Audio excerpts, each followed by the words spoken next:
আমাদের মস্তিষ্ক হলো আমাদের শরীরের যত অঙ্গ প্রত্যঙ্গ আছে সবগুলোর কিন্তু কন্ট্রোল সেন্টারটা হলো মস্তিষ্ক। এর মধ্যে বিলিয়ন বিলিয়ন ডলার খরচ করেও আজ পর্যন্ত এর কোনো সুচিকিৎসার ব্যবস্থা পৃথিবী করতে পারে। এই ব্রেনে যদি সমস্যা হয় কোনো কারণে, তাহলেই কিন্তু আমাদের অন্য রকমের সমস্যা হবে, ডিজেনারেটিভ ডিজিজ, এবং মস্তিষ্ক থেকে এটা শুরু হয়। তখন ওই একজন লোক হাসতে হাসতে বলেন, আমার তো ভাই আলজাইমার্স হয়ে বা ডিমেনশিয়া হয়ে গেছে। কিভাবে? এই তো মেমোরিতে নেই বা ভুলে যাই। ভুলে যাওয়া কিন্তু আলজাইমার্স রোগ বা ডিমেনশিয়া নয়।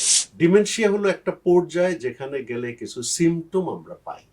ডিমেনশিয়া কিন্তু কোনো রোগ নয়, ডিমেনশিয়া হলো সিমটম।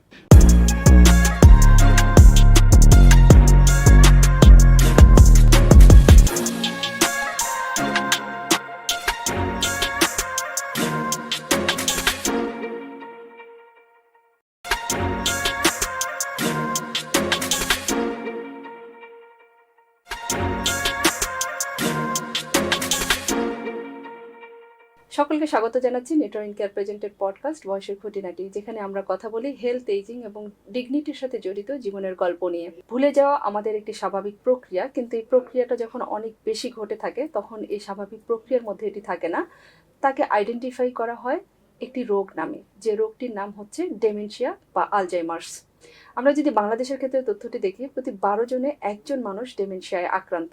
ডেমেনশিয়া, আলজাইমার্স বা ভুলে যাওয়া, এই নিয়ে আমরা বিস্তারিত জানবো এবং কিভাবে এটি আমাদের জীবনকে প্রভাবিত করছে, ব্যক্তিগত উদ্যোগে কিভাবে এটিকে প্রতিহত করতে পারি এবং রাষ্ট্রীয় সামাজিকভাবে আমাদের করণীয়গুলো কি, এই সবগুলো বিষয়কে আমরা টোটাল 3টি পর্বে ভাগ করব। এই 3টি পর্বে আমাদের সাথে আমাদের অতিথি উপস্থিত থাকবেন মেজর জেনারেল জীবন কানাই দাস, যিনি কাজ করছেন প্রবীণদের নিয়ে দীর্ঘ 2008 সাল থেকে এখন পর্যন্ত। সমাজকর্মী হিসেবে ডেমেনশিয়া নিয়ে কাজ করছেন 2009 সাল থেকে এখন পর্যন্ত।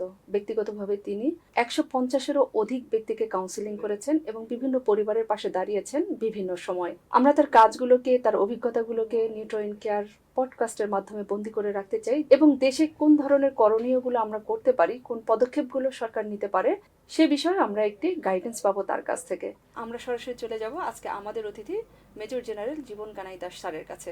স্যার, অনেক ধন্যবাদ আমাদের প্রোগ্রামে। ধন্যবাদ আপনার চ্যানেলে আমাকে আজকের এই সুযোগ দেওয়ার জন্য, এবং আপনার মাধ্যমে আপনার চ্যানেলের শ্রোতা দর্শককে আমি সালাম এবং শুভেচ্ছা জ্ঞাপন করছি। Thank you sir. স্যার, শুরুতেই জানতে চাই যে আসলে আমরা আজকে আলজাইমার্স নিয়ে কথা বলবো, ডেমেনশিয়া নিয়ে কথা বলবো, ভুলে যাওয়া, এই প্রত্যেকটা নিয়ে আমাদের যথেষ্ট কনফিউশন আছে। তবে এই প্রশ্নটা করার আগে আপনি একটু ভূমিকাটা জানতে চাই যে এটা হওয়ার আসলে মেইন ফাংশনটা কোথা থেকে শুরু হয়। আপনাকে প্রথমে আমি ধন্যবাদ জ্ঞাপন করছি যে এই একটা অত্যন্ত গুরুত্বপূর্ণ বিষয় আপনি অবতারণা করার প্রয়াস পেয়েছেন, এবং আমিও আমার ডিফেন্সের জন্য বলছি যে যেহেতু আমরা একটা রোগ নিয়ে কাজ করছি, আমি কিন্তু চিকিৎসক নই, আমি চিকিৎসা বিজ্ঞানীও নই, কিন্তু আমি একজন সমাজকর্মী হিসাবে মনে করি এই বিষয়ে আমাদের অনেক বড় রোল রয়ে গেছে। আর বাংলাদেশ প্রেক্ষিতে জিনিসটাকে একটু অন্যভাবে দেখতে হয় যে আমাদের এই বিষয়ে সচেতনতা দারুণ রকমের অভাব রয়ে গেছে সঙ্গত কারণে। কারণ বাংলাদেশের এই কয়েক ডিকেড আগেও আমাদের লাইফ এক্সপেক্টেন্সি অনেক কম ছিল, যখন এই রোগ সাধারণত ওই বয়সে টাচ করে না। এখন আমাদের লাইফ এক্সপেক্টেন্সি বা গড় আয়ু যেটাকে বলি, সেটা প্রায় 73-এর মতো চলে গেছে, 74+। হ্যাঁ। তো কাজেই এই রোগ অর্থাৎ আলজাইমার্স রোগ বা অন্য কোনো ধরনের ডিমেনশিয়া হতেই পারে। দিন দিন এটা বাড়বে। আমাদের বেস পপুলেশন অনেক বেশি, প্রায় 18-20 কোটি লোক। কাজেই আমাদের এই রোগ বাংলাদেশে আছে এবং দিন দিন বাড়বে।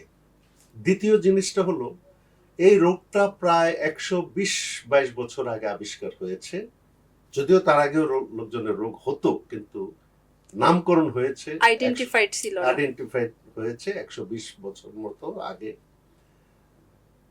এর মধ্যে বিলিয়ন বিলিয়ন ডলার খরচ করেও আজ পর্যন্ত এর কোনো সুচিকিৎসার ব্যবস্থা পৃথিবী করতে পারেনি, অর্থাৎ এর চিকিৎসা বলতে গেলে নেই। যদি চিকিৎসাই না থাকে তাহলে তো গুরুত্বপূর্ণ বিষয়টা হলো একজনের যদি এই রোগটা হয় তাহলে সে বা তার পরিবার এই নিয়ে কিভাবে অগ্রসর হবে। আরেকটা জিনিস বলতে হয় যে আমরা যখন আলাপ করে জানবো যে একটা লোকের যখন এই রোগ হয় তখন ওই পরিবারটা তাকে দেখাশোনা করতে করতে প্রায় বিধ্বস্ত হয়ে যায়, ক্লান্ত হয়ে যায়। তো সবকিছু নিয়ে আমাদের এই জিনিসটা বা এই রোগটা সম্পর্কে বা এই বিষয় সম্পর্কে আমাদের জানবার প্রয়োজন আছে। তবে আমি শুরু করব শুরুর থেকে, যে এই রোগটা সাধারণত একটা, যেটাকে ইংরেজিতে আমরা বলি ডিজেনারেটিভ ডিজিজ, এবং মস্তিষ্ক থেকে এটা শুরু হয়। আমাদের মস্তিষ্ক সম্পর্কে একটু সাধারণ ধারণা থাকা দরকার, যে আমাদের মানুষের যে ব্রেইন, এই ব্রেনটা হলো পৃথিবীতে কমপ্লেক্স, জটিল যে একটা জিনিস, এর চেয়ে আর জটিল কোনো জিনিস হতে পারে না। একটা ব্রেইনে প্রায় ৮,৬০০ কোটি নার্ভ সেল বা নিউরন আছে, এবং সমপরিমাণ প্রায় সাপোর্ট সেল আছে যেগুলিকে গ্লিয়া বলে।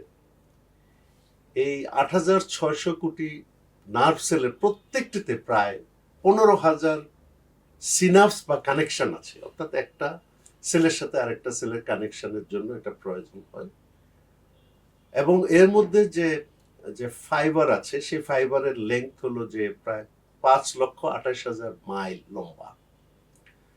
তারপরে যদি আমরা আসি, সেটা হলো রক্ত সঞ্চালন। হার্টের যে আউটপুটটা হয় তার প্রায় ২০ ভাগ রক্ত, ১৫ ভাগ রক্ত প্রায় ব্রেনে চলে যায়। আর আমরা যে অক্সিজেন নেই, সেই অক্সিজেনের, ব্রেইনের ওজন হলো শরীরের মাত্র ২%, কিন্তু অক্সিজেনের প্রয়োজন ২০ থেকে ২৩%। অর্থাৎ টোটাল যে অক্সিজেনটা কনজিউম করছি তার 20% আমাদের ব্রেইনে সার্কুলেট করা প্রয়োজন, প্রায় 4/1 প্রায় ব্রেইনের প্রয়োজন হয়। তার মানে হলো যে আমাদের এই ব্রেইন চাইবে রক্ত সঞ্চালন বেশি এবং অক্সিজেন ইনটেক বেশি। সেটা কিভাবে সম্ভব? যদি আমাদের হার্ট যে রক্তটা পাম্প করে, সেখান থেকে প্রতি মিনিটে ৭৫০ মিলিলিটার রক্ত ব্রেনে যেতে হবে। এর কম হলেই কিন্তু সমস্যা হবে। তার মানে স্যার, যদি একটু ইন্টারাপশন করলাম, ৭৫০ মিলিলিটারের যদি কম যায়, সেই ক্ষেত্রে এই ধরনের ডেফিসিয়েন্সি তৈরি হয়, অক্সিজেনের ডেফিসিয়েন্সি হবে, নিউট্রিশনের ডেফিসিয়েন্সি হবে, কোনো সেলের অভাবে মারা যাবে। এখন জিনিসটা হলো যে আমাদের যদি আমরা প্রিভেনশনের কথা চিন্তা করি বা কেন হয় এসব জিনিস চিন্তা করি, তাহলে কিন্তু আমাদের এই ব্রেইন জিনিসটা কিন্তু এসেই যাচ্ছে। এই সম্পর্কে যদি আমাদের কোনো সাধারণ ধারণা না থাকে, তাহলে আমরা হবে বিটিং অ্যাবাউট দ্য বুশ, জঙ্গলে আমরা খুঁজতে থাকবো, আসল সমস্যার কোনো সমাধান আমরা পাবো না। এই জন্য আমি এই জিনিসটা একটু বলে নিলাম। এবং আরো বলছি যে আমাদের মস্তিষ্ক হলো আমাদের শরীরের যত অঙ্গ প্রত্যঙ্গ আছে সবগুলোর কিন্তু কন্ট্রোল সেন্টারটা হলো মস্তিষ্ক।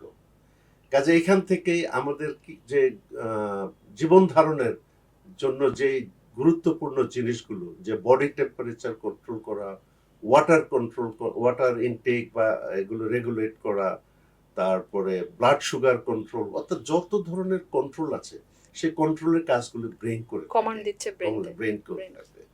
এই ব্রেইনে যদি সমস্যা হয় কোনো কারণে, তাহলেই কিন্তু আমাদের অন্য রকমের সমস্যা হবে। এবং ব্রেইনে যখন সেলগুলো আস্তে আস্তে মরে যেতে থাকবে, আমরা জানি যে ব্রেইনেও কতগুলি কম্পার্টমেন্ট আছে, ৪-৫টা কম্পার্টমেন্ট বড় ধরনের বলতে গেলে, এক একটা কম্পার্টমেন্ট এক এক বিষয় নিয়ে কাজ করে।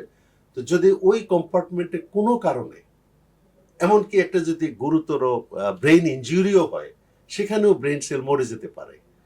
তো সবকিছু নিয়ে আমাদের যখন ব্রেইনে, মস্তিষ্কের বা সেলগুলো মারা যাবে, তাইলেই কিন্তু আমাদের ব্রেইনের ফাংশন কিন্তু ইম্প্যাক্ট হবে। তখনই আমাদের খুঁজতে হবে যে কারণটা কি। আপনি খুব চমৎকার ভাবে আসলে ব্রেনের ফাংশনালিটি বা এটার হয়তো সার কথাটা আমরা পেয়ে গিয়েছি, কোথা থেকে এই রোগটার শুরু সেটা সম্পর্কেও আপনি ব্রিফ করেছেন। কিন্তু আসলে আলজাইমার্স, ডিমেনশিয়া বা ভুলে যাওয়া, এই তিনটা কি একই রোগ নাকি ভিন্ন ভিন্ন রোগ? কিভাবে আমরা এটা নিয়ে যদি একটু বলেন। ব্যাপারটা হলো, যখন আমি বলি যে আমি আলজাইমার্স বা ডিমেনশিয়া নিয়ে কাজ করি, তখন ওই একজন লোক হাসতে হাসতে বলেন, আমার তো ভাই আলঝাইমার্স হয়ে বা ডিমেনশিয়া হয়ে গেছে। কিভাবে? এই তো মেমোরিতে নেই বা ভুলে যাই। ভুলে যাওয়া কিন্তু আলঝাইমার্স রোগ বা ডিমেনশিয়া নয়। আমি একটু পার্থক্যটা আমি তুলে ধরি, যে আপনি একটা জিনিস ভুলে গেছেন, কিন্তু ওই জিনিসটার সাথে যদি আরো 9টা জিনিস অ্যাড করে একটা লিস্ট দেওয়া হয় আপনাকে, যে আপনি দেখে খুঁজে বের করেন তো ওই জিনিসটা যেটা আমি ভুলে গেছেন সেটা এখানে আছে কিনা। যদি উনি ওই জিনিসটা সঠিকভাবে বের করতে পারেন, তাহলে এটা ভুলে যাওয়ার নয়, অর্থাৎ তার মেমোরিতে এই জিনিসটা পিছনে চলে গেছে। রিট্রিভাল সিস্টেম যেটাকে আমরা কম্পিউটারে বলি, সেই জিনিসটা দুর্বল হয়ে যায়। এখন হলো আমাদের আলঝাইমার্স রোগ তার মানে আমরা স্যার এখান থেকে ভুলে যাওয়াটাকে আইডেন্টিফাই করতে পারলাম। যে জিনিসটা ভুলে যাচ্ছে এটা টেস্ট করার ইজি মাধ্যম হচ্ছে আরো 7 থেকে 8টা কন্টেন্ট এর সাথে অ্যাড করে যদি আমি ওই ভুলে যাওয়াটা ওই কন্টেন্ট থেকে বের করতে পারি, তাহলে এটা ভুলে যাওয়ার সাধারণ ভুলে এটা যাওয়া, ডেমেনশিয়া বা আলঝাইমার্স আলঝাইমার্স নয়। নয়। আচ্ছা, থ্যাংক ইউ স্যার। এখন ডিমেনশিয়া আর আলঝাইমার্স এর পার্থক্যটা জানা আমাদের খুব দরকার। প্রথমে আমি বলে নিই যে আলঝাইমার্স রোগ সাধারণত মেমোরিতে যখন এই সেলগুলো মারা যাবে, প্রথম কথা হলো ব্রেইনটা শ্রিঙ্ক করে এটা ছোট হতে থাকে, যেটাকে তখন ব্রেইনের কাজটা আস্তে আস্তে কমে যায়। এই কমে গেলে যে রোগটা, এই রোগটা হলো আলঝাইমার্স রোগ, যেটা প্রায় সকল ডিমেনশিয়ার প্রায় 70 থেকে 80%। তাহলে ডিমেনশিয়া শব্দটা আসে কোথা থেকে? আমি সবসময় একটা এক্সাম্পল দিয়ে লোকজনকে বুঝাতে চাই যে জ্বর কিন্তু কোনো রোগ নয়। বিভিন্ন রোগের থেকে কিছু সিমটম আমরা পাই, যেমন তাপমাত্রা বেড়ে যায়, মাথা ধরা হয়, খাবারের প্রবৃত্তি কমে যায়, এই ধরনের কিছু সিমটম আসে জ্বরের থেকে। জ্বরটা কি জন্য হয়? অনেক কারণে হতে পারে, যেমন ম্যালেরিয়ার কারণে হতে পারে, টাইফয়েড বা এন্টেরিক ফিভার হতে পারে, ঠান্ডা রিলেটেড ইনফেকশন রিলেটেড হতে পারে। তাহলে রোগটা আমরা ডিটারমিন করব বিভিন্ন টেস্ট করে, আর জ্বরটা হলো সিমটম হিসাবে। তেমনি আমরা যদি ডিমেনশিয়া আর আলঝাইমার্স এর কথা ধরি, ডিমেনশিয়া হলো একটা পর্যায়ে যেখানে গেলে কিছু সিমটম আমরা পাই। এই কমন অনেকগুলি রোগের কমন সিমটম হলো ডিমেনশিয়া, যেখানে যে রোগগুলো হতে পারে Alzheimer disease, vascular dementia, Lewy body dementia, mixed dementia, এরকম শতাধিক রোগ আছে যেগুলোর কমন সিমটমটা হলো ডিমেনশিয়া। ডিমেনশিয়া কিন্তু কোনো রোগ নয়, ডিমেনশিয়া হলো সিমটম। অর্থাৎ স্যার এটা একটা অবস্থা, আর এই অবস্থাটা বিভিন্ন রোগের একটা কম্বিনেশন। অর্থাৎ যখন আলজাইমার্স হচ্ছে তখন আলজাইমার্সকে আমরা রোগ বলছি, আবার ভাস্কুলার ডিমেনশিয়া আপনি বললেন, এই শব্দগুলো আসলে আমাদের জন্য নতুন। তাহলে সেটাও একটা রোগ, বাট এটার অবস্থা হচ্ছে ডিমেনশিয়া। রাইট, এটার জন্য একটা ক্লাসিফিকেশন করা যেতে পারে বা বিজ্ঞানীরা করে থাকেন। একটা হলো একজন মানুষের যদি সিমটম না থাকে, মনে করেন যে তার লাইফ সাইকেলে 40 বছর বয়স পর্যন্ত সাধারণত কোনো সিমটম হয় না, নো সিমটম, তখন এটাকে আমরা কোনো রোগের পর্যায়ে আমরা বলি না। তারপরে 40 থেকে 60 হতে পারে, আমরা ধরে নিতে পারি সাবজেক্টিভ কগনিটিভ ইম্পেয়ারমেন্ট। কগনিটিভ জিনিসটা হলো চিন্তা শক্তি, লজিক, এইসব জিনিস অ্যাপ্লাই করে কোনো জিনিসের সমাধানে নিজেকে ব্যাপৃত করা। এই সময়টাতে সাধারণভাবে কোনো সিমটম দেখা দেবে না, কিন্তু উনি কিন্তু ওই জার্নিতে আছেন 40 থেকে 60 পর্যন্ত। এটাকে আমরা বলি সাবজেক্টিভ কগনিটিভ ইম্পেয়ারমেন্ট। আসল জিনিসটা আসে 60-এর পরে, যেটাকে আমরা বলি মাইল্ড কগনিটিভ ইম্পেয়ারমেন্ট। উনি কিছু কিছু ভুলে যাচ্ছেন, কিছু কিছু কাজে রিপিটিশন করছেন, অর্থাৎ ওই সিমটমগুলি যখন প্রাথমিক পর্যায়ে পড়ে, এটাকে আমরা বলি মাইল্ড কগনিটিভ ইম্পেয়ারমেন্ট বা এমসিআই। এখানেও কিন্তু ওনার কর্মদক্ষতা কমে যাচ্ছে না, উনি কিন্তু ওনার সাধারণ জীবনযাপন করতেই পারবেন। কিন্তু জিনিসটা আসে এরপরে, এটা 5-7 বছর গেলে, যখন একটা লোক আর নিজের সকল কাজগুলি উনি নিজে করতে পারবেন না। যেমন তার পরিচিত লোকজনের নাম উনি বলতে পারবেন না, উনি পরিচিত জায়গা ছেড়ে অন্য জায়গায় গেলে আবার পরিচিত জায়গায় আসতে পারবেন না, করতে পারবেন না, উনি নিজের কাপড় চোপড় ঠিক মতো পরিধান করতে পারবেন না। অর্থাৎ সকল দৈনন্দিন কর্মকাণ্ডে ওনার অ্যাসিস্ট্যান্সের যখন প্রয়োজন হবে, সেই পর্যায়টা হলো যে আমরা ডিমেনশিয়া বলে থাকি। অর্থাৎ ডিমেনশিয়ার আগের পর্যায়টা তাহলে স্যার আমরা অ্যালজাইমার্স বলছি। না, ডিমেনশিয়ার আগে আমরা মাইল্ড কগনিটিভ ইম্পেয়ারমেন্ট আমরা বলে থাকি। আলঝাইমার্স হলো রোগ, এই রোগের কারণে ডিমেনশিয়া হলো। ভাস্কুলার ডিমেনশিয়ার কারণে ডিমেনশিয়া হলো। লিউই বডি ডিমেনশিয়ার কারণে ডিমেনশিয়া হলো। অর্থাৎ ডিমেনশিয়াটা ওই পর্যায়ে যখন লোকটা নিজের দৈনন্দিন কার্য নিজে আর করতে পারবেন না, সাহায্যের প্রয়োজন হবে। অনেক ধন্যবাদ স্যার। তাহলে স্যার পাশাপাশি যে জায়গাটা আসলে খুব আসে যে ডিমেনশিয়ার লক্ষণগুলো যদি আমরা খুব কুইক অ্যাসেস করতে চাই, অথবা কোনো ফ্যামিলি অ্যাসেস করতে চাই, বা আমি অ্যাজ এ জেনারেল মানুষ হিসেবে অ্যাসেস করতে চাই, ডিমেনশিয়ার লক্ষণগুলো কি কি এবং আসলে এই লক্ষণগুলো আইডেন্টিফাই কিভাবে আমরা করব? এটা খুবই গুরুত্বপূর্ণ বিষয়। কেননা আমরা যদি কোনো ব্যক্তিকে আইডেন্টিফাই করতে সমর্থ হই যে তার একটা সমস্যা আছে, তাহলে কিন্তু আমরা তার জীবন মানটা বা কোয়ালিটি অফ ম্যানেজমেন্টটা লাইফটা কিন্তু কিছুটা। আমরা অনেক দিন ধরে রাখতে পারবো। এই পর্যায়টাই আমি যদি বয়সের ইয়েতে ধরি, আমরা যেটাকে আমরা বলি 60 থেকে 65 বা 70, এই জিনিসটা যদি আমরা ডিটারমিন করতে পারি, সেটার জন্য আমাদের প্রয়োজন হলো যে একটা লোকের দিকে আমাদের একটু অবজার্ভ করতে হবে। প্রথমত, ওই লোকটা যদি তার যে একটা বয়সের যে ঔজ্জ্বল্য আছে বা উজ্জ্বলতা আছে, এটা কিছুটা ফ্যাকাশে হয়ে যায়। দেখলেই মনে হবে কি ব্যাপার, তোমাকে ফ্যাকাশে দেখা যাচ্ছে কেন? যেমন ফ্যাকাশে দেখার অন্য কারণও থাকতে পারে, বাট এটা এই ক্ষেত্রেও কিন্তু এটা দেখা যায়। উনি কথাগুলো রিপিট করতে থাকেন, কথাতে উনি খেয়ে হারিয়ে ফেলেন। মানে একই কথা বারবার বলতে থাকে। সেটা একটু পরে আসে, মানে ওই খেয়ে হারিয়ে ফেলেন যে আমি কি বলেছি, এখন কি বলাটা। তারপরে হলো যেহেতু উনি মনে করতে পারছেন না অ্যাপ্রোপ্রিয়েট শব্দ, উনি তখন অনেক অন্য শব্দ ব্যবহার করেন, সেই শব্দটা কিন্তু প্রাসঙ্গিক না বা অ্যাকিউরেট না। তারপরে যেটা বললেন যে উনি বারবার রিপিট করতে থাকেন, তখন এইসব জিনিসগুলো ফ্যামিলির কাছে বিরক্তিকর হয়ে যায়। আর উনি ধীর হয়ে যান, ধীর মানে ওনার কাজে স্লো হয়ে যাচ্ছেন। যেটা উনি ফাস্ট করতে পারতেন, সেই জিনিস ওই স্পিডটা আর ওনার মধ্যে থাকে না। ক্রমে ক্রমে উনি কিন্তু নিজেকে একটু দূরে সরিয়ে নেন, এবং উনি বুঝতে পারেন যে ওনার যে অসামর্থ্যতা, এই জিনিসটাতে লোকজন বিরক্ত হচ্ছে, এই বিরক্ত হওয়ার কারণে উনি নিজেকে দূরে সরিয়ে রাখেন। তো এই জিনিসগুলো যদি আমরা কোনো লোকের মধ্যে অবজার্ভ করি, তখনই অন্তত আমাদের কাছে আসলে আমরা যেটা করি, আমাদের সমাজকর্মীরা আগে টেস্ট ছিল mini mental state examination, MMSE।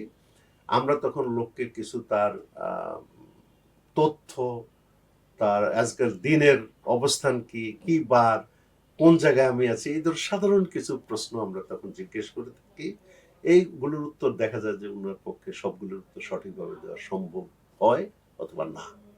যখন হবে মনে করবো যে না, he is not suffering from, উনি কোনো রোগ বা ইয়েতে আক্রান্ত না। আর যখনই ডাউট হবে, তখনই যে তাকে চিকিৎসকের কাছে যেতে হবে। অর্থাৎ স্যার, এটা যদি ফ্যামিলি থেকে ম্যানেজমেন্ট করতে চাই, যেমন আমাদের দেশে আসলে ওই জায়গাগুলো খুব লিমিটেড, আমরা হয়তো জানিও না কোনো তথ্য, এবং আপনার সাথে বসার আগে আসলে আমারও খুব একটা ভালো ধারণা ছিল না যে এরকম জায়গা আছে। তো সেক্ষেত্রে ফ্যামিলিকে আমরা যে মেসেজটা আসলে ফ্যামিলিগুলোতে দিতে চাই, যে ফ্যামিলি যদি দেখেন যে এ ধরনের সমস্যা হচ্ছে, তাহলে প্রাথমিকভাবে উনি একটু সচেতন হতে পারেন যে আমাদের একটা বিশেষজ্ঞ বা কারো কাছে যাওয়া দরকার এটাকে আইডেন্টিফাই করার জন্য।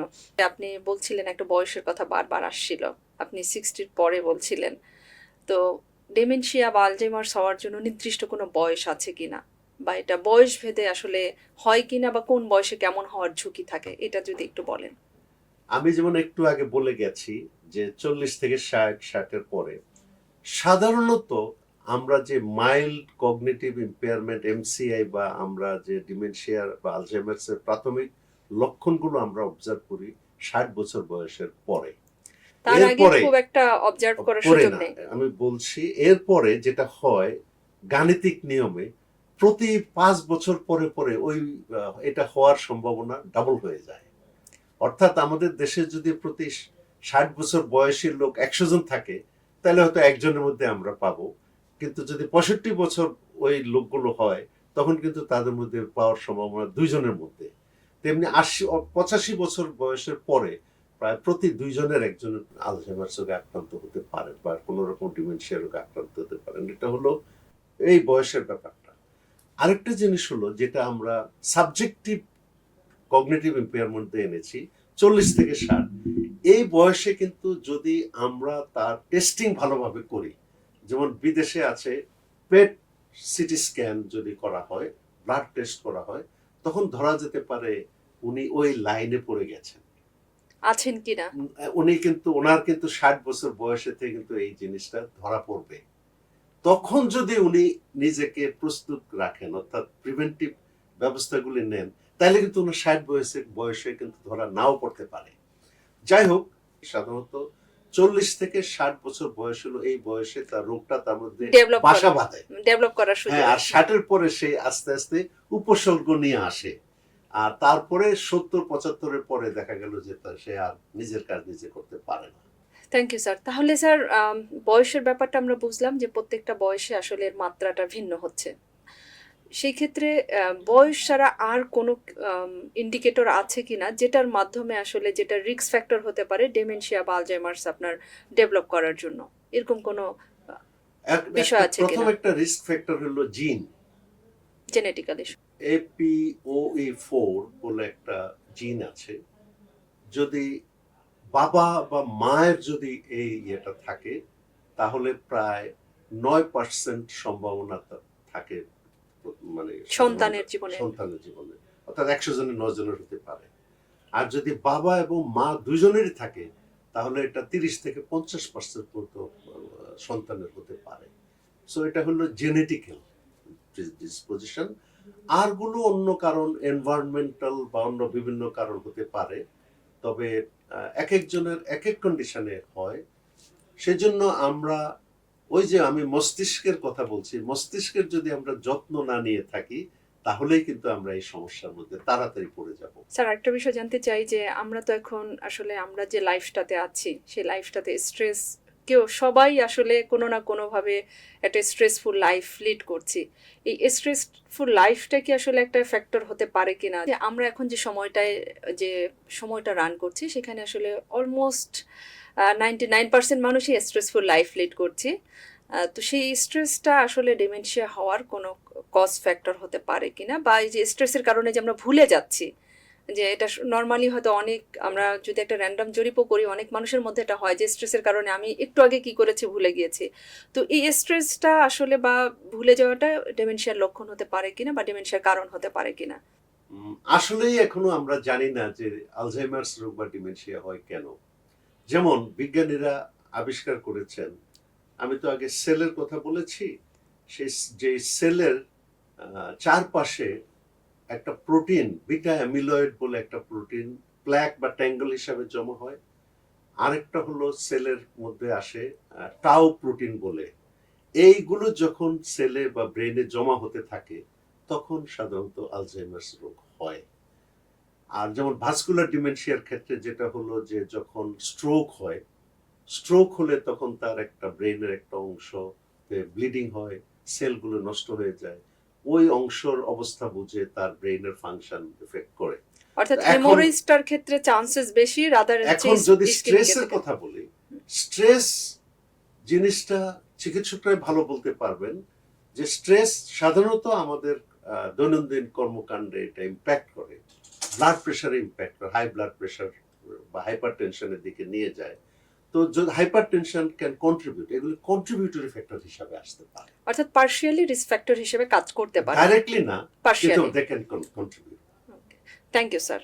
স্যার, কাদের এই রোগটা হওয়ার ঝুঁকি অনেক বেশি থাকে, ডিমেনশিয়া বা আলজাইমার্স, এরকম কোনো স্কেলিং আছে কিনা যে আমরা এই লাইফস্টাইলে থাকলে আমাদের এটা ডেভেলপ করার যে এজ রেঞ্জটা আপনি বললেন 40 to 60, এই সময়টার মধ্যে যারা বেসিক্যালি, এটা তো স্যার একটা মানে প্রেশার ক্যারি করার বয়স, অর্থাৎ আমাদের প্রবীণ বলি বা শিশু বলি, এই দুটো শ্রেণীকে আসলে ক্যারি করার বয়স হচ্ছে 40 to 60। কন্ট্রিবিউশনটা তাদের তখন অনেক হাই, সোসাইটিতে ইনকাম জেনারেশন বলেন, ফ্যামিলি ম্যানেজমেন্ট বলেন, কন্ট্রিবিউশনটা হাই। তো এরকম কোনো স্পেসিফিক এজ আমরা বলবো কিনা বা এমন কোনো গ্রুপ বলবো কিনা যাদের রিস্ক ফ্যাক্টরটা অনেক বেশি এই ধরনের রোগ ডেভেলপ করার ক্ষেত্রে? সাধারণত আমরা এইজ তো একটা ফ্যাক্টর আমরা ওটা হলো নর্মাল, যে আমরা বয়স হলে আলজাইমার্স হতে পারে, সেটা আমরা একটা নর্মাল হিসাবে, ব্যবস্থা হিসাবে আমরা ইয়ে করছি। অল্প বয়সেও হতে পারে, সেটা আলাদা বিষয় আলোচনার। কিন্তু অন্য ফ্যাক্টরগুলো আমাদের বিবেচনায় আনতে হবে। যে আপনি ভাবুন যে ব্রেনের সেলগুলো কিভাবে কিভাবে ইম্প্যাক্ট করতে পারে। যদি আমরা বলি যে রক্ত সাপ্লাই যদি কম হয়, রক্ত সাপ্লাই যেমন একজনের, সে বসে বসে দিন যাপন করছে, সেডেন্টারি লাইফস্টাইল আছে, সেডেন্টারি লাইফ লিড করছে, তো তার হওয়ার সম্ভাবনা বেশি থাকতে পারে। একজনের ব্লাড সুগার লেভেল হাই থাকছে, তো এটা যদি হাই থাকে বা ব্লাড প্রেশার যদি হাই থাকে, তাহলে এটা ইমপ্যাক্ট করতে পারে। তো সেই জিনিসগুলোর দিকে দৃষ্টি দিলে আমরা বুঝতে পারবো যে কার হওয়ার সম্ভাবনাটা বেশি। তারপরে আমি বলেছি অক্সিজেনের কথা। আপনি যদি টক্সিক এনভায়রনমেন্টে থাকেন, অর্থাৎ আপনার অক্সিজেন ইনটেকের মধ্যে যদি অন্য বিষ বাষ্প থাকে, সেটাও ব্রেনকে ইমপ্যাক্ট করতে পারে, আলটিমেটলি সেল নষ্ট হয়ে যেতে পারে, আলজাইমার্স রোগ বা ডিমেনশিয়া হতে পারে। তার মানে বয়স এখানে খুব বেশি ভেরি করছে না, আমার এনভায়রনমেন্ট অথবা আমি যেই স্ট্যাটাসের মধ্যে লাইফ বা যে লিড করছি ফ্যাক্টরগুলো আমার জীবনে প্রতিঘাত হচ্ছে, সেইগুলো মেজর কজ। যেমন একটা জিনিস আমি এখানে বলেই নেই যে আমাদের জাতীয় কবি কাজী নজরুল, ওনার আমরা জানি যে 42-43 বছর বয়সের পরে আর উনি কিন্তু কোনো মেমোরি নিয়ে কাজ করতে পারেননি। এবং ইনভেস্টিগেশনে দেখা গেছে যে উনি কিন্তু 30 বছরের পরের থেকে কিন্তু একটা পার্টিকুলার মানে এই স্ট্রেসফুল লাইফ লিড করার জন্য ওনার এই ইয়েটা হয়েছে। সেটা হলো ব্রেইনে এক ধরনের প্রোটিন জমা হওয়ার প্রেক্ষিতে বা ফ্যাট জমা হওয়ার প্রেক্ষিতে যেটা হয় সেলের মধ্যে, সেটাকে বলে লিউই বডি ডিমেনশিয়া। এবং উনি মারা গেছেন 76 সনে। আর এই রোগটা কিন্তু আবিষ্কার হয়েছে 76-এ, নামকরণ হয়েছে 78-এ, তো 1978 ওয়ার্ল্ড ওয়াইড। হ্যাঁ, ওয়ার্ল্ড ওয়াইড। তো এই রোগটা ওনার হয়েছে বিকজ ইফ আমরা যদি তার লাইফস্টাইলে যাই, যে কি রকম প্রেশারের মধ্যে তাকে কাজ করতে হয়েছে এবং সেই জিনিসটা তাকে ইমপ্যাক্ট করেছে। কবি সাহিত্যিকদের আসলে ওনাদের ক্রিয়েটিভিটি বা সবকিছু মিলে আসলে নর্মালি আমরা যে লাইফ লিড করছি তাদের থেকে তার লাইফস্টাইলটা তাদের ডিফারেন্ট থাকে। সেই ক্ষেত্রে স্যার এটা খুবই নতুন ইনফরমেশন। আমার কাছে মনে হয় যে আমরা অনেকেই এটা জানি না, এই জেনারেশন বা আমার আগের পরের জেনারেশন মিলেও, যে তার এই ধরনের রোগ ছিল, যেহেতু রোগটা আবিষ্কৃত হয়েছে অনেক পরে। অনেক ধন্যবাদ স্যার। সবশেষ আসলে জানতে চাইবো, কোন অবস্থায় গেলে আসলে ফ্যামিলি অথবা একজন মানুষকে চিকিৎসকের শরণাপন্ন হবেন এবং কোন ধরনের চিকিৎসকের শরণাপন্ন হওয়া দরকার? অ্যাজ এ সমাজকর্মী হিসেবে আপনার যে কর্ম অভিজ্ঞতা, এই যে দীর্ঘ সময় ধরে আপনি কাজ করছেন প্রবীণদের নিয়ে, ডিমেনশিয়া, প্রবীণদের যে বার্ধক্যজনিত যে সমস্যাগুলো, এগুলোকে নিয়ে সাপোর্ট দিয়ে যাচ্ছেন, বিভিন্ন অ্যাক্টিভিটিতে অংশগ্রহণ করছেন, সেখান থেকে আসলে সেই অভিজ্ঞতার আলোকে যদি বলেন যে কোন জায়গায় গেলে আমরা মনে করতে পারি যে আমাদের এখন একজন চিকিৎসকের শরণাপন্ন হওয়া দরকার এবং কোন ধরনের চিকিৎসকের শরণাপন্ন হওয়া দরকার? যে কোনো রোগেরই সুচিকিৎসার জন্য যত তাড়াতাড়ি তাকে অ্যাপ্রোপ্রিয়েট চিকিৎসকের কাছে দেওয়া যেতে পারে, তাইলে কিন্তু তার রিকভারি হওয়ার সম্ভাবনা বেড়ে যায়। এই ক্ষেত্রেও এটা কোনো ডিফারেন্ট জিনিস না। আমরা জানি যে এই রোগের উল্লেখযোগ্য কোনো চিকিৎসা নেই, কিন্তু আমাদের আসল ফোকাসটা হলো তার জীবন মানটাকে ধরে রাখা। সেই জন্য আমরা প্রথম থেকেই যখনই আমরা তার মধ্যে সেই অস্বাভাবিক আচরণগুলো নোটিস করব, তখনই কিন্তু আমরা চিকিৎসকের শরণাপন্ন হওয়া উচিত। যত দেরি করব ততই কিন্তু তারা জীবনমান আমরা ধরে রাখতে পারবো না। এখন প্রশ্ন হলো কার কাছে যাব? সাধারণত আমরা যেটা করতে পারি, নিউরোফিজিশিয়ানের কাছে যেতে পারি, সাইকিয়াট্রিস্টের কাছে যেতে পারি, জেরিয়াট্রিশিয়ান যারা এই নিউরো সাবজেক্টে কাজ করে তাদের কাছে আমরা যেতে পারি। আসল কথা হলো আমরা একজন ফিজিশিয়ানের কাছে যাই বা মেডিসিনের ইয়ের কাছে আমরা প্রথম গেলাম। উনি যখন বুঝলেন যে বিষয়টা মেমোরি রিলেটেড বা আলজাইমার সংক্রান্ত বা ডিমেনশিয়া সংক্রান্ত, তখন উনি বললেন যে আপনি বরং একজন সাইকিয়াট্রিস্টকে অথবা আপনি একজন নিউরোফিজিশিয়ানকে দেখান। এবং এখানে দেখালেই শুধু হবে না, এখানে উনি বিভিন্ন টেস্ট দিবেন। টেস্ট দেওয়ার পরে অথবা এক্স রে করা হবে বা ব্রেন স্ক্যান করা হবে, তখনই দেখা যাবে যে ওখানে আমরা বলি যেটাকে অ্যাট্রফি, অর্থাৎ ব্রেনটা ছোট হয়ে যাওয়া, তখনই পরিষ্কারভাবে বোঝা যাবে যে এই রোগ হয়েছে। তার মানে স্যার, যদি কোনো ধরনের গাইডেন্সও না থাকে তাহলে ইন জেনারেল আমরা যদি মেডিসিন বিশেষজ্ঞের কাছে যাই, উনিও আইডেন্টিফাই করে দিতে পারেন যে আসলে কোন স্ট্যাটাসে উনি আছেন এবং কার কাছে যাওয়া দরকার। দরকার।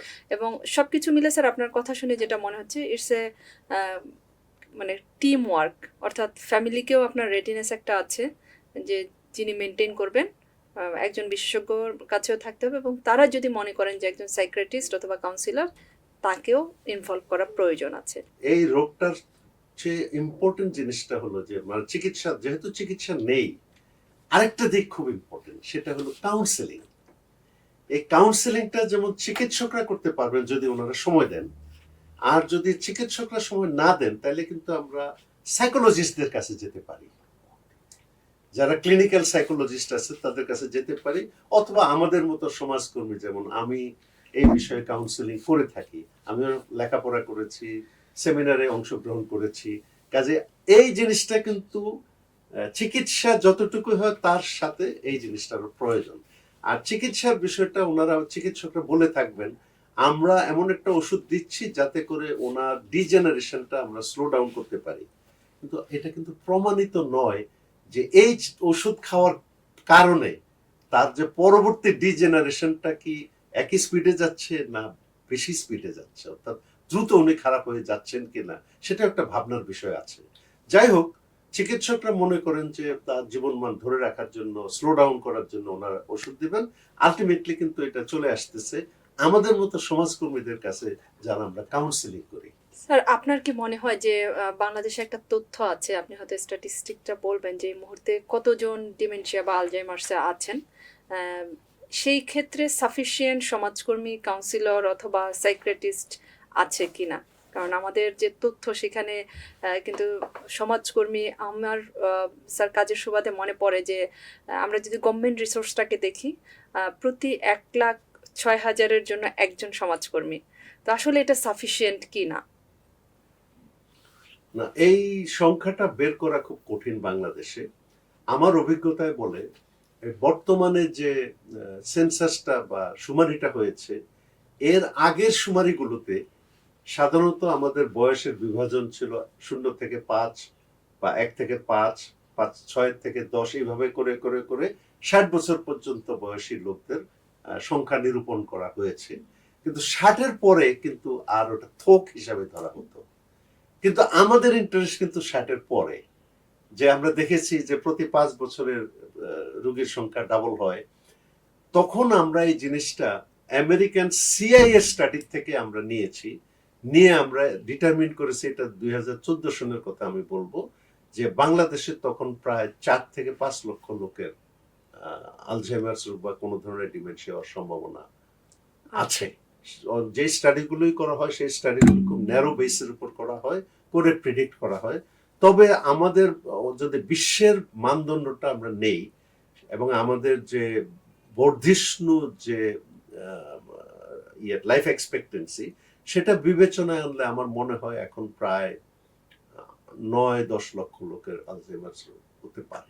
অনেক ধন্যবাদ স্যার আজকের পর্বে আপনি আসার জন্য, এবং খুব চমৎকার কিছু মেসেজ দিয়েছেন। আমরা আশা করছি আমাদের এই নিউট্রাইন কেয়ার বয়সের খুঁটিনাটির যে প্ল্যাটফর্মটি আছে, এই প্ল্যাটফর্মটি যেখান থেকে আজকে শুনছেন, কমপক্ষে আমরা যে অ্যাওয়ারনেস করার জন্য যে প্রয়াসটা চালিয়েছি, এই অ্যাওয়ারনেসটা তাদের মধ্যে ডেভেলপ হবে। বাকি সিস্টেমগুলো হয়তো সময়ের সাথে সাথে প্রয়োজনের তাগিদে তৈরি হয়ে যাবে। ধন্যবাদ মেজর জেনারেল জীবন কানাই দাসকে আমাদের সাথে আজকে আমাদের আলোচনায় উপস্থিত থাকার জন্য, যিনি গাইড করেছেন কিভাবে ডিমেনশিয়া, আলজাইমার্স বা ভুলে যাওয়ার রোগটিকে আমরা আইডেন্টিফাই করতে পারি এবং কিভাবে সচেতন থাকতে পারি, পরিবার কিভাবে আমাদের আক্রান্ত ব্যক্তির পাশে দাঁড়াতে পারে এই বিষয়গুলো, এবং যিনি এই ব্যক্তিটিকে সেবা দিচ্ছেন তিনি কিভাবে সুস্থ থাকতে পারেন, সব কিছু মিলে স্যার একটা চমৎকার গাইডেন্স দিয়েছেন।